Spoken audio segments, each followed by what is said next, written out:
it's very important that you clearly understand where funds are going and what funds are staying in your crypto exchange. Whether it's Binance or Coinbase Pro or one of the other exchanges that get rolled out depending on when you see this video, your trading funds stay in your own exchange. You are not sending the money that you plan to trade with to EazyBot.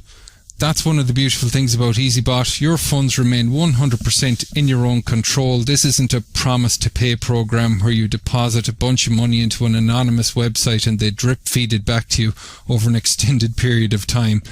It's nothing like that, my friend. What you are sending to your EazyBot crypto wallet is the funds necessary to cover either your advanced annual software license at $250 or your VIP for $995 per year. Along with that, you want to send roughly 5% of the trading capital you tend to use. So let's say you have $10,000 you plan to trade with in Binance or Coinbase Pro.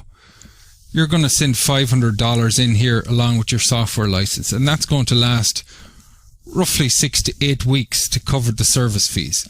So EazyBot has no ability to get any funds out of your crypto exchange. So 100% of your trading profits is going back into your own crypto exchange.